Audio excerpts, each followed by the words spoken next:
আজ আমি রান্না করব হাঁসের মাংস। নিয়ে নিলাম প্যানে 2 কাপ পরিমাণ তেল, 2 কাপ পরিমাণ পেঁয়াজ কুচি।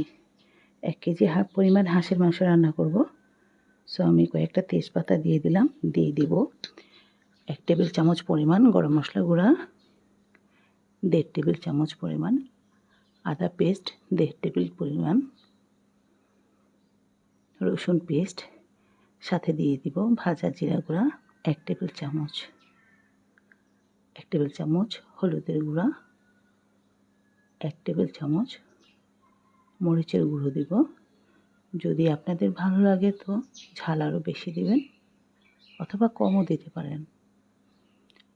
এক একজন এক এক রকম ঝাল পছন্দ করে, সো যার যার রান্না তার নিজের মতো ঝাল দেওয়াটাই ভালো।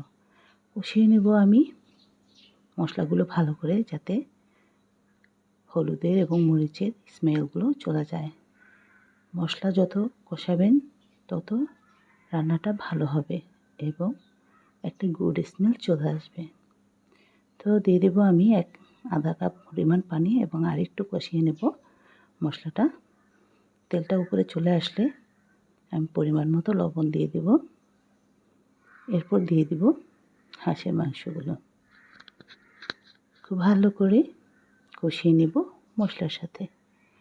মশলা সম্পূর্ণ মাংসগুলোতে মিশে যাওয়ার পর এতে আমি পরিমাণ মতো আবারও পানি দিয়ে দেব। 1.5-2 কাপ পরিমাণ পানি দিয়ে দেব। মনে রাখবেন, যত কষানো হবে তত মাংস রান্না ভালো হবে। এরপর আমি 10 থেকে 15 মিনিট ঢেকে রাখবো। মাঝে মধ্যে ঢাকনা উঠিয়ে দেখব কীরকম হলো মাংসের অবস্থা। যাই হোক, আমি 10 মিনিট ঢেকে রাখার পরে উঠিয়ে নিয়ে আবার একটু নাড়াচাড়া দিলাম। নাড়াচাড়া দেওয়ার পরে আরও 10 মিনিট বসিয়ে রাখলাম চুলায় মিডিয়াম আছে। দেখলাম আমার মাংস হয়ে গেছে রান্না। এরপরে আরেকটি চুলায় আমি কিছু পরিমাণ আলু নিয়ে নিয়েছি এবং সিদ্ধ করে নেব। সিদ্ধ আলুটা আমি পরিষ্কার করে নিয়েছি এবং দিয়ে দেব আমি হাঁসের মাংসতে। সুন্দরভাবে কষিয়ে নেব যাতে মশলাগুলো আলুর ভিতরে ঢুকে পড়ে। আবারও আমি 10 মিনিটের মতো ঢেকে রাখবো।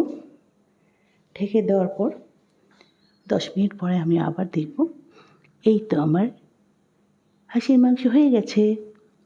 চমৎকার একটা ফ্লেভার চলে আসছে। আপনারা এইভাবে রান্না করে দেখবেন, অসাধারণ লাগে। Thank you so much for watching my video. আল্লাহ হাফেজ।